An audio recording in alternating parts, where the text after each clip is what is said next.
dua ini saja dulu ya, yaitu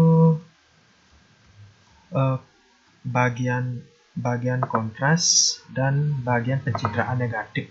Nah, di mana untuk kontras sendiri kita buat dulu variabelnya ya. Dan saya menamakan variabelnya dengan nama kontras. Jadi mau nama apapun tidak masalah ya. Nah, ini hanya sebagai contoh. Nah, kemudian kita gunakan fungsi add wedge. Nah, di add wedge yaitu fungsi yang terdapat di dalam CV2. Jadi kita panggil saja dengan variabel gambar kita. Setelah itu, nah untuk value ini kita bisa atur ya.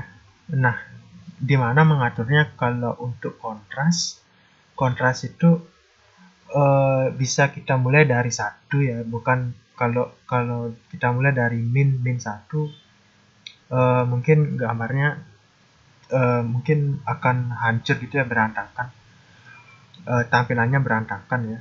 Nah, kemudian yang kedua, yang ini image sebagai perantara ya, di tengah-tengah sampai ke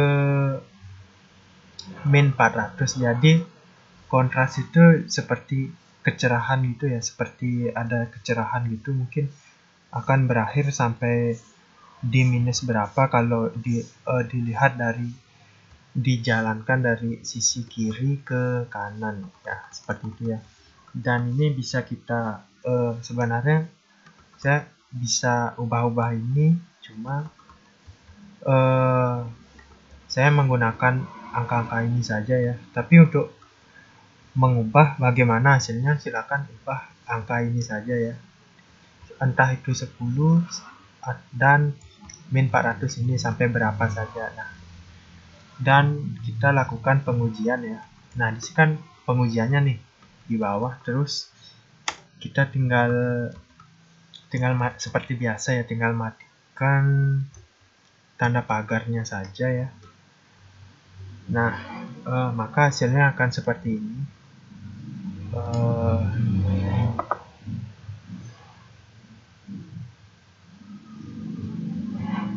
Kita lihat hasilnya. Nah, seperti ini ya, kontras.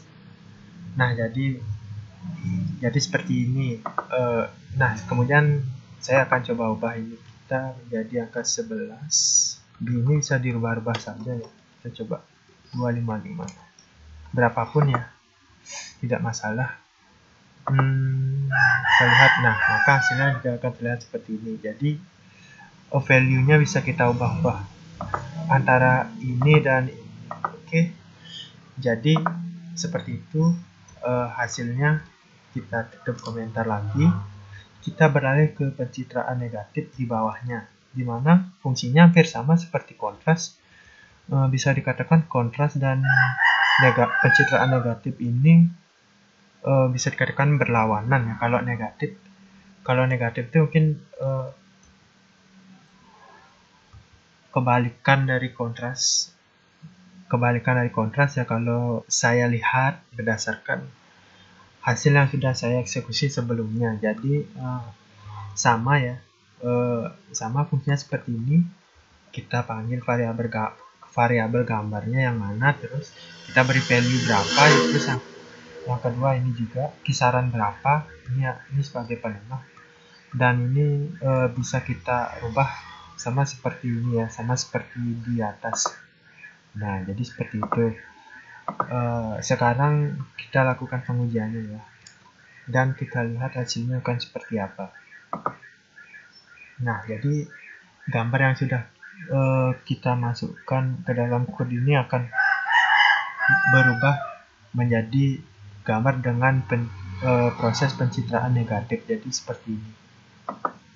Nah, sama kita tinggal memanggilnya dengan memanggilnya dengan cara ini ya, sama seperti sebelumnya. Panggil nama library-nya apa, kita berikan titik. Nah, ini sama seperti mengoutputkan ya, atau menampilkan gitu juga. Oh, maaf. Maksudnya ini. Oh ya, bukan ini ya maksudnya.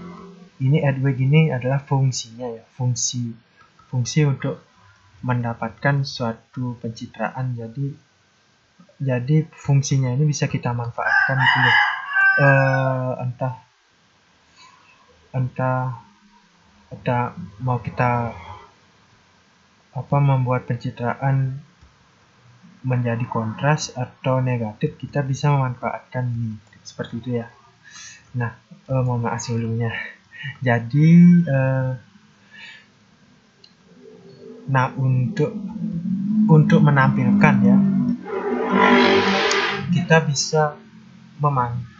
bisa memanggilnya dengan cara menyebutkan library-nya apa, kemudian di dalam library itu ada fungsi apa. Jadi di sini saya menggunakan imshow, jadi sama seperti ini ya, imshow untuk, nah sama seperti kode-kode ini ya, lihat imshow. Nah, jadi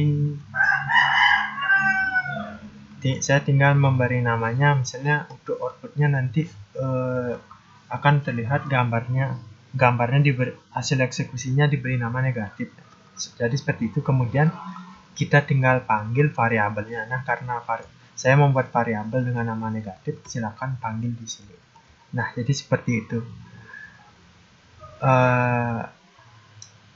Untuk meluruskan ya, jadi ini adalah fungsi yang diperlukan saja, dan kita bisa menggunakannya kapan saja sesuai dengan kebutuhan dan sesuai dengan kasus-kasus, misalnya kasus-kasus pencitraan sebuah gambar. Nah, contohnya ini seperti negatif dan kontras. Nah, jadi seperti itu.